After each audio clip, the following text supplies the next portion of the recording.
Coucou à tous, j'espère que vous allez bien. Bienvenue sur cette nouvelle vidéo et bienvenue à toi si jamais tu découvres cette chaîne. Aujourd'hui, nous allons énoncer 7 points pour soulager son quotidien, parler d'organisation, mais surtout se simplifier la vie. Tu peux me suivre sur Instagram où tu trouveras tout mon contenu familial, mes astuces et mes bons plans en avant-première.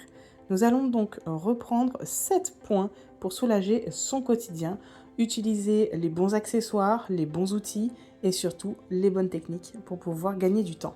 Et cela tous les jours. Je ne vais pas donner de titre spécifique à chacun, par contre je vais vous les exposer. Le premier sera de mettre dans votre entrée un plateau vide-poche, une boîte, un récipient, peu importe. On va mettre un endroit exprès pour dédier un petit peu le bazar qu'on a besoin avant de partir. Donc, je vais me prendre en exemple. Pour ma part, dans mon vide-poche, il y a les clés de voiture, les clés de maison ainsi que les doubles.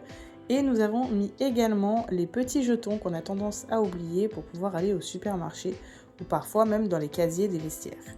On va ensuite dédier un espace exprès pour nos manteaux afin de pouvoir accueillir notre désordre au quotidien. On évite de réfléchir, on agit. Chacun a sa routine de linge, chacun a son organisation. Me concernant encore une fois, j'ai une toute petite salle de bain, mais il était nécessaire pour moi d'obtenir un gain de temps à proximité de la machine à laver en y mettant un panier à linge sale. Si votre machine à laver est bien sûr en dehors de cette pièce, il faut réfléchir à une technique, une organisation pour vous faire gagner des pas et du temps. Me concernant encore une fois, le seul endroit où je pouvais mettre la machine, c'était soit en extérieur, soit dans la salle de bain qui est déjà toute petite. Donc j'ai adapté mon organisation en fonction de mon réel besoin. Faites-en autant. Le troisième point à vraiment mettre en place, c'est d'accepter le désordre. Ça peut paraître un peu paradoxal, et cela surtout lorsque l'on parle d'organisation, mais l'organisation, ce n'est pas forcément toujours la discipline. Il faut aussi savoir s'écouter et accueillir le désordre. Plus concrètement, on sait qu'il y a du bazar, donc psychologiquement, ça va nous aider à soulager notre quotidien. On est beaucoup sur le mental, mais surtout, on va pouvoir dédier un petit panier de transit où on va tout récupérer. Donc déjà, on va dégager directement le bazar et on va s'en charger soit plus tard, ce que je ne vous conseille pas, ou soit petit à petit. Et du coup, je me promène avec ce fameux panier et ça me permet de passer à travers toutes les pièces et d'y déposer ce qui doit être à sa place. Pour moi, c'est un grand gain de temps et ça me semble nécessaire que vous ayez tous cette petite organisation à la maison. Alors, avoir un panier dans chaque pièce, non, ça ne sert strictement à rien. Il faut un seul panier, vous le mettez dans votre pièce de vie ou même un pliable que vous pouvez ranger par la suite, c'est pas un souci. Mais vous le faites 1 à 2 fois par jour selon votre rythme de vie et je vous assure que vous allez gagner un vrai temps là-dessus et surtout vous allez être soulagé psychologiquement car c'est un peu le but de la situation. J'en profite également, comme je suis lancée, de ramasser les petits chaussons de ma fille. Parlons encore une fois d'organisation. L'organisation, on entend beaucoup par cela, les bacs catégorisés et effectivement, c'est un gros point qui fait partie de l'organisation. L'organisation ne se base pas que sur des bacs de rangement, très clairement. Par contre, il y a quand même son avantage, c'est que le fait de compartimenter, vous allez gagner du temps à aller chercher ce dont vous avez besoin. Donc là, psychologiquement, vous vous mettez en mode automatique, donc vous n'avez pas de réflexion à vous faire. Et du fait que ce soit entre guillemets étiqueté, eh bien ça rythme tout le monde dans la maison. Ce n'est pas juste ah bah tiens c'est une boîte d'oignons donc je mets 2 oignons et basta. Non, c'est aussi un rappel pour tous ceux qui habitent à la maison. Le fait de compartimenter également va donner un côté esthétique. On peut quand même faire la différence entre une boîte en carton et une jolie boîte, enfin que moi je trouve jolie en tout cas, en peu en fer. On va donc pouvoir faire le rangement qui nous convient encore une fois et j'insiste vraiment sur ça parce que chaque méthode d'organisation ne peut pas forcément convenir à tout le monde.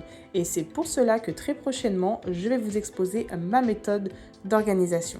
Donc compartimenter, vous l'avez compris, fait partie des grands points clés. On parle encore une fois d'efficacité, de gagner du temps au quotidien et effectivement car gagner du temps va soulager notre quotidien et surtout va nous dégager du temps personnel. C'est pour cela qu'il me semble nécessaire de regrouper tous vos produits ménagers. Déjà, ça va vous éviter de courir à gauche, à droite lorsque vous voulez faire votre grand ménage. En plus de cela, vous avez un œil sur tout votre stock. Et pour terminer, vous pouvez, donc comme moi je l'ai fait, dédier un espace vraiment minuscule et surtout protégé pour les enfants. Donc on a quand même beaucoup de points à retenir dans tout ça. C'est vraiment le côté pratique. Vraiment, c'est la praticité au quotidien et après, bien évidemment, l'esthétique qui viendra jouer par-dessus. Ensuite, on va parler des tableaux. Les tableaux, les planeurs, les grands plannings, les agendas, les to-do list et j'en passe. On a tendance à vouloir tout noter sur des petits bouts de papier en se disant bah ok, celui-là je l'embarque avec moi aujourd'hui, mais stop. Non, ce n'est pas une bonne idée. La vraie idée, c'est d'avoir quelque chose de visible constamment et surtout, on va y mettre une fonctionnalité. Donc me concernant, on va avoir un tableau pour les menus, donc ça me semble logique qu'il se situe dans la cuisine. On a les aliments, on a notre stock et surtout c'est là où l'on cuisine tout simplement. Si vous vous mettez une routine sur panneau, eh bien ça doit se trouver là où il y a votre machine à laver ou votre sèche-linge ou votre linge sale. Pareil pour l'organisation des enfants, à un endroit qui leur est accessible et ainsi de suite. Il faut vraiment donner une fonctionnalité et surtout un panneau qui est visible. Et le dernier point pour soulager son quotidien, c'est vraiment de prendre le temps pour souffler.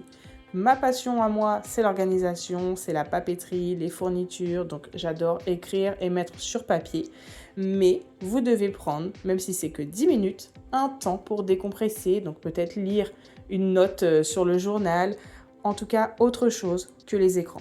Il faut que vous soyez acteur de cette tâche et c'est pour ça que les écrans n'en font pas partie. C'est la fin de cette vidéo, j'espère qu'elle t'aura motivé à te reprendre en main et ton quotidien. À très vite, ciao!